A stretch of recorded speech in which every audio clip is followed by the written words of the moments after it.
দোকানে জিনিস কিনতে এসে দর কষাকষি শুরু হয়েছিল দোকানদার এবং ক্রেতার মধ্যে।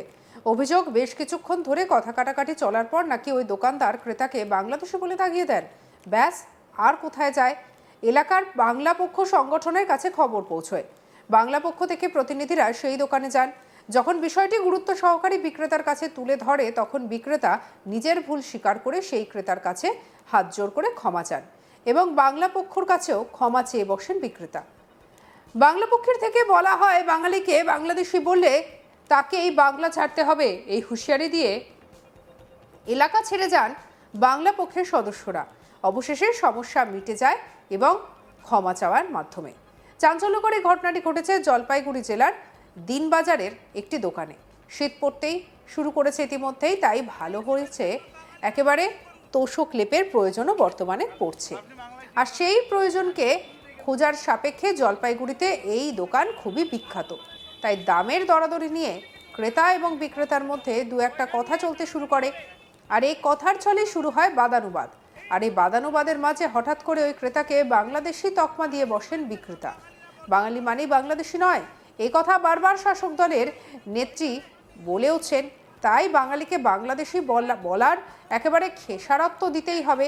গোটা বিষয়টি জানতে পারেন এলাকার বাংলা পক্ষের সদস্যরা। প্রতিবাদ সংগঠিত হয় বাংলা পক্ষের থেকে। ঘটনাটি ঘটেছে জলপাইগুড়ি জেলায়।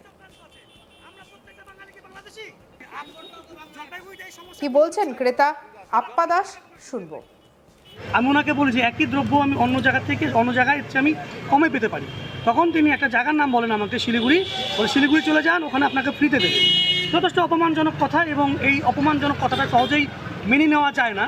তখন আমি ওনাকে বলি, এইভাবে আপনি আমাকে অপমান করছেন কেন? তার প্রতি উত্তরে উনি আমাকে বলে, তুমি তো বাংলাদেশি। আমাকে সরাসরি বাংলাদেশি বলা হয়, এবং আমি তার প্রতিবাদ করি যে আপনি আমাকে বাংলাদেশি বলছেন কেন? বাঙালি আপনাদের যত কাস্টমার 100%, কিন্তু এখানে আপনার কাস্টমার হচ্ছে বাঙালি, এবং আমি একজন বাঙালি। তো বাঙালি দেখলে আপনি কেন বাংলাদেশি আমাকে বলছেন? আমি এই প্রশ্ন ওনাকে করি। উনি আরও অনেক কথা বলেন। ওনার এক সন্তান রয়েছেন, সেই সন্তান যথেষ্ট দুর্ব্যবহার করে। তো পাশাপাশি এই বিষয়টা আমি জলপাইগুড়ি জেলা বাংলা পক্ষের সম্পাদক অভিষেক মিত্র মজুমদারকে জানাই, এবং অভিষেক মিত্র মজুমদার আজকে আসেন এবং বাংলা পক্ষের সঙ্গে আমি যাই সেই দোকানে। সেই দোকানদার সরাসরি আমার কাছে ক্ষমা চায়। আমি বলি না, আমার কাছে ক্ষমা চাইতে হবে না, আপনি পশ্চিমবঙ্গ তথা ভারতবর্ষের সমগ্র বাঙালি জাতির কাছে আপনি ক্ষমা চান। কারণ বাঙালিকে বাংলাদেশি বলে দাগিয়ে দিয়ে যে রাষ্ট্র যে সিস্টেমটা রয়েছে, সিস্টেমকে আপনি প্রশ্নের মুখে তুলে দিয়েছেন।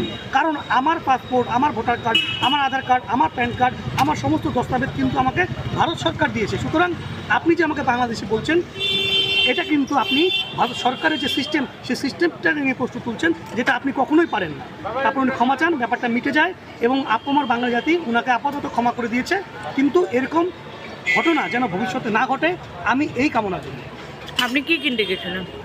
শুনলাম আমি এইটা দোকানটা মূলত তোষক বালিশের জন্য বিখ্যাত, পর্দাও পাওয়া যায়। আমি এই সামগ্রীগুলোই কিনতে গেছিলাম।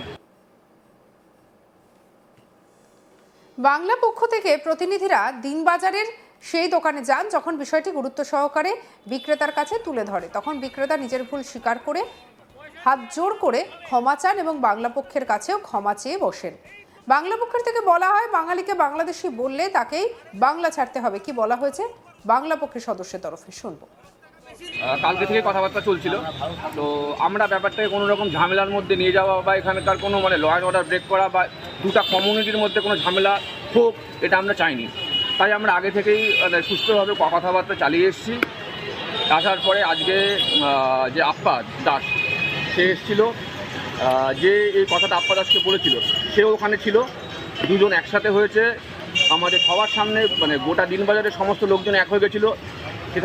সেখানে প্রত্যেকের সামনে উনি ক্ষমা চেয়েছে।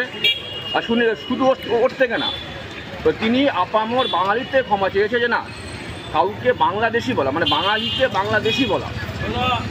কেননা স্বাধীনতাতে যে সবথেকে বেশি রক্ত দেওয়া যে জাত, তাকে বাংলাদেশি বলে দাগিয়ে দেওয়া, এটা একটা কি বলবো, এটা একটা জলপাইগুড়ির বুকে এটা একটা বিরলতম ঘটনা। তো এই বিরলতম ঘটনা যেন এটাই প্রথম, আর এটাই যেন শেষ হয়।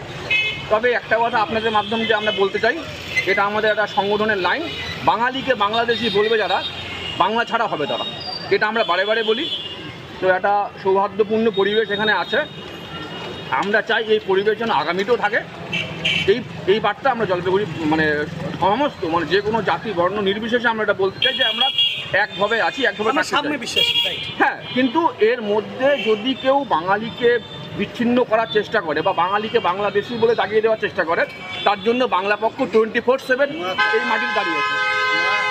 আর আমাদের একটা কথা, বাঙালিকে বাংলাদেশি বলবে যারা, বাংলা ছাড়া হবে তারা, আর আমরা এই মন্ত্রে বিশ্বাসী। বাংলা পক্ষের সদস্যের বক্তব্য তো আমরা শুনলাম, অন্যদিকে আমাদের প্রতিনিধি রাজেন প্রধানের রিপোর্ট দেখাবো। দেখো, বঙ্গের রাজনীতিতে জয় বাংলা এবং বাংলাদেশি প্রতিপক্ষ দলের জন্য যেন একটা হেল্পিং ভার্বের মতো কাজ করছে। 2026-এ নির্বাচন এবং 2026-এ নির্বাচন করে পশ্চিমবঙ্গের মাটিতে বিশেষ করে বাংলাদেশি শব্দটা এত বেশি প্রচারিত যে কোথাও না কোথাও রোহিঙ্গাকে নিয়ে এই কথাটা ইঙ্গিত করা হচ্ছে। অর্থাৎ জয় বাংলা এবং হচ্ছে বাংলাদেশি। লোকেদের বক্তব্য হচ্ছে যে জয় বাংলা হচ্ছে কোথাও না কোথাও শেখ মুজিবুর রহমানের স্লোগান, কিন্তু পশ্চিমবঙ্গে এই কথা কেনই বা আসছে এই নিয়ে কিন্তু নানা মত রয়েছে।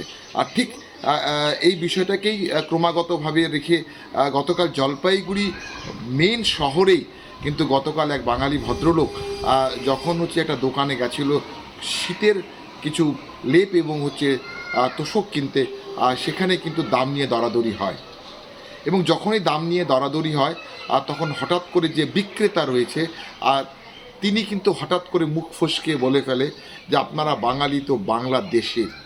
অর্থাৎ এই যে বাঙালি বাংলাদেশের এই যে তকমাটা উনি কিছুতেই মেনে নিতে পারেননি।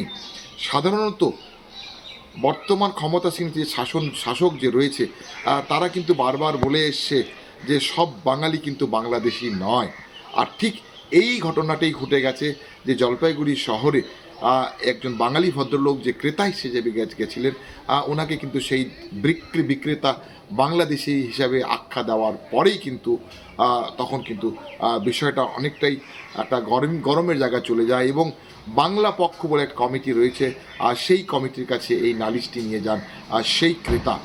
এবং যখন বাংলা পক্ষ এই ঘটনাটি শোনেন তখন তৎক্ষণাৎ কিন্তু একটা সংগঠিত হয় তার প্রতিবাদী ভাষা ব্যবহার করার জন্য এবং তারা কিন্তু সংঘবদ্ধ হয়ে সেই দোকানদারের কাছে আসে। পরিষ্কারভাবে বলা হয় যে যারা হচ্ছে বাংলা জানে না, যারা বাংলা কথা বলতে পারে না, তারা কিন্তু এই মাটিতে থাকার কোনো উপযুক্ত নেই এবং পাশাপাশি সেই দোকানকে শাসানো হয়। যদি এই ধরনের ভাষা যদি ব্যবহার করা হয় তাহলে কোনো মতেই তারা কিন্তু এই মাটিতে থাকতে পারবেন না। পরবর্তী দোকানদার কিন্তু ভুল বুঝে সেই ক্রেতা এবং হচ্ছে বাংলা পক্ষের সংগঠকদের কাছ থেকে ক্ষমা চায় এবং ঘটনাটি মিটে যায়। বলাই বাহুল্য যে রাজনৈতিক আঙ্গিনায় জয় বাংলা এবং বাংলাদেশি যে শব্দটা বিশেষ করে যে ব্যবহারটা হচ্ছিল এটা কিন্তু জনমানসেও ছড়িয়ে পড়েছে। অর্থাৎ সব বাঙালি বাংলাদেশি নয়, তার প্রতিবাদী ভাষায় কিন্তু মুখর হয়েছিল। সঙ্গে রাখুন আজ তাক বাংলার ইউটিউব চ্যানেলকে, লাইক কমেন্ট শেয়ার সাবস্ক্রাইব করতে ভুলবেন না।